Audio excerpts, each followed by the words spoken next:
Cal Briggs had been sitting on the same stool at the end of the runway diner counter for 11 years, and he could read a person the way he used to read an engine, by sound first, then by smell, and by the small things they did when they thought nobody was watching. He heard the bell above the door at 8:43 on a Tuesday night in October, and he looked up. A man came in carrying a little girl piggyback, her sneakers dripping on the mat, her head tucked against his shoulder with the comfortable weight of someone who had fallen asleep and just woken. The man wore a gray canvas jacket, dark with rain across the shoulders. He had a wrench sticking out of his coat pocket and a paper bag from the school science fair looped over one wrist, foam board and a bent ribbon, third place in the earth science division.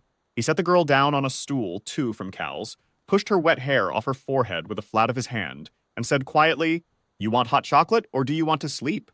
"Hot chocolate," she said. "Then sleep." He smiled. It was the kind of smile that doesn't perform for anyone. Cal went back to his coffee. He had seen 10,000 tired fathers come through this diner over the years. It sat inside the regional terminal, open to the parking lot, close enough to the short-term gate to catch the overflow. Most of them wore that same expression, stretched thin but holding. He didn't think much more about the man until the door opened again and a woman came in. She was in her mid-30s, in a blazer that had been professional 6 hours ago, her heels marking time on the wet tile. She had a laptop bag on one shoulder and the expression of someone who had just spent 40 minutes on hold with a rental car company and lost. She scanned the diner. Her eyes landed on the man with the little girl because there was something to look at there. Something settled. She chose a stool 3 down from them, ordered coffee, and began working on her phone. Cal watched the way he always did, not because he was nosy, but because watching was what he did when he had nothing else. The girl, 8, maybe 9, with her father's same steady eyes, swiveled on her stool and looked at the woman frankly. "Your car broke," she asked. The woman glanced up. "Battery. They're sending a truck. Eventually. My dad fixes batteries." The girl said it the way she might say the sky is blue, fact. No sales pitch. "He fixed Mrs. Culler's car and she gave us a pie." "Do you have a pie?" "Addie," the man said mildly. "I'm asking." The woman's expression shifted. Just slightly, the way a face does when something unexpected turns out to be warm. "I don't have a pie," she said. "But I could use the help if it's not too much trouble." The man looked at her. "Joel," he said, "I've got cables in the trunk." "Renata," she said. They went out into the rain. Addie staying behind with her hot chocolate, the foam board, and Cal, who now had something to watch more carefully. Through the diner's plate window, he could see the man working in the lot under the yellow cone of a parking lamp. Cables clamped, engine ticking, the woman standing with her collar up. Watching him in the particular way, people watch someone who is very good at something small. She was not checking her phone. That, Cal thought, said something. They came back in 10 minutes later.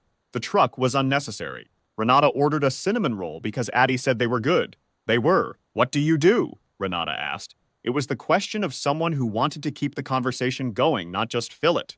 "Aviation systems," Joel said. He was the kind of man who made things small before he handed them to you. "Software compliance review. I consult for the regional division here. FAA contract work. Mostly I sit in a home office and read code." "Which division?" "Western. I'm a contractor, not staff." Something shifted in the way Renata was sitting. "I'm in safety engineering," she said. "Head of for Meridian Regional. We share some oversight with your division, I think." Joel nodded. He picked up his coffee. He did not say what Cal, watching, could tell he was deciding not to say. There was something this man was carrying quietly, the way certain engines carry a knock you learn to live with. Addie saved them from the silence. She had been studying Renata's face for the last 2 minutes with the open inspection only children allow themselves. "You look like you really needed this coffee," she said. Renata laughed. It was a full, surprised laugh that came up fast and filled the near end of the counter. Cal felt himself nearly smile. Addie said, "Dad, she laughs like that too." Joel looked at his daughter, and his face did something that Cal had no name for, except that it was private and real and not meant for anyone else in the room.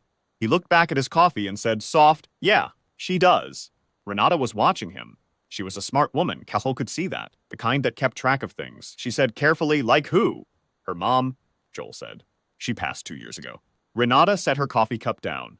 She didn't say she was sorry in the automatic way. She said, "Was she the one who got you into aviation work, or was that always yours?"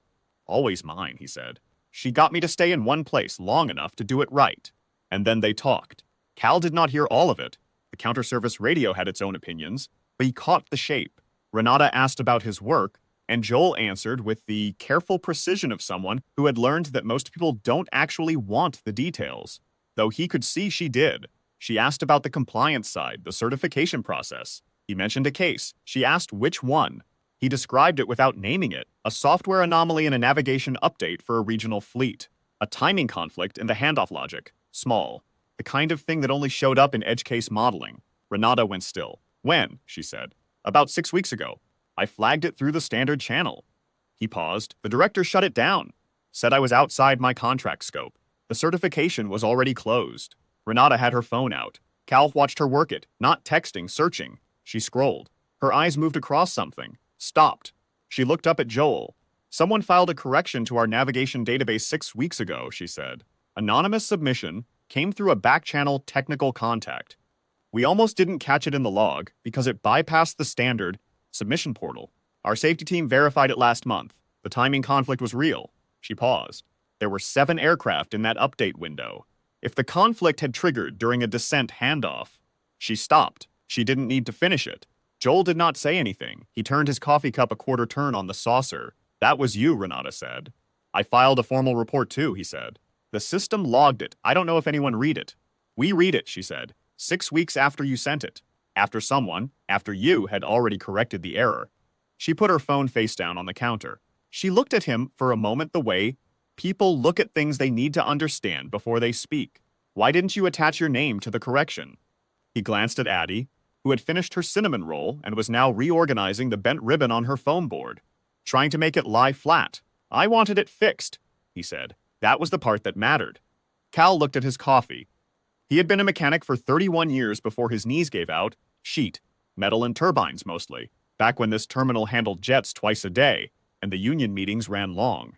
He had worked with men like Joel, not many but some, the ones who knew what they knew and did not waive it, the ones who fixed the thing because it needed fixing and went home to their kids and didn't think much about who got the credit because the credit was never the point. The plane lands, that was the point. He heard Renata say, "Can I ask you something else?" Sure. The diagnostic framework. The one the Western Division uses for software compliance review. The methodology manual, there's an authorship credit in the appendix. I've looked at that document probably 40 times, and I never checked the name. She had her phone up again. She was reading Jay Mercer, she said. Joel said nothing. That's you. I wrote about 8 years ago, he said. I was staff then. I left when my wife got sick. Came back as a contractor when I needed the work. Renata put her phone down again. She looked at the diner counter, the rain window, the parking lot lamp with its yellow circle on the wet asphalt. She looked at Addie, who had given up on the ribbon and was now drawing a cloud on the back of the foam board with a borrowed pen from Cal, who had slid it to her without being asked. Joel, Renata said. Yeah, I'm going to make a phone call tonight. He looked at her. Not to cause trouble, she says. To fix a different kind of timing problem. He didn't answer right away. He looked at Addie, who was drawing. He looked at the half-inch of cold coffee in his cup. He said, "You don't have to do that." "I know," she said. "That's not why I'm doing it."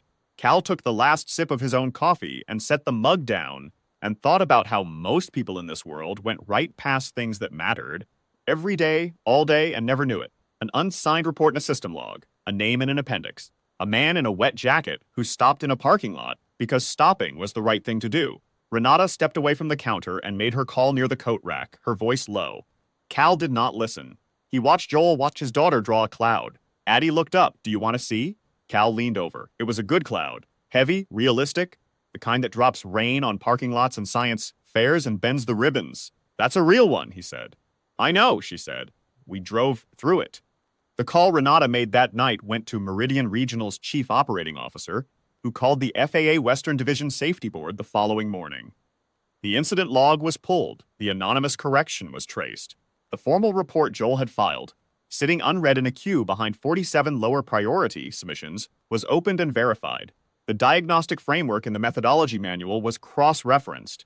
The authorship credit in the appendix was confirmed. Sandra Voss, the regional director of operations, who had shut Joel's flag down 6 weeks prior, was present at the meeting where the safety board reviewed the timeline. She sat at the end of the conference table and said very little. When the formal appointment paperwork crossed her desk 8 days later, senior safety analyst, Western Division, full staff credentials and benefits, she signed it. There was not much else to do. Joel found out when Renata called on a Wednesday morning while Addie was at school, and he was reading code in his home office with a second cup of coffee going cold beside the keyboard. He listened. He asked two questions. He said, "All right." He sat for a moment after he hung up. Then he got up and wrote Addie's name on the calendar square for the following Saturday, the way he did whenever he had something to tell her that deserved a good breakfast first. Cal heard about it from Renata herself. 3 weeks later, when she came back through the runway diner on a layover and took the same stool and ordered the same coffee. She told him because he had been there and because some things deserve a witness who was present at the beginning. He fixed it before anyone asked, Cal said, and didn't say a word. That's right, she said. Cal nodded. He thought that was about the whole story right there if you needed it short. Outside, through the plate window, the parking lot was dry, and the afternoon light was coming in at a low angle, the kind that makes ordinary things look worth keeping. He thought about a man with a wrench in his coat pocket and a bent science fair ribbon and a little girl who drew clouds from memory, and he thought that sometimes what a person is worth has been sitting in an appendix for years, patient, waiting for someone to look. And sometimes it takes a dead battery in a rainstorm to point you to the right page.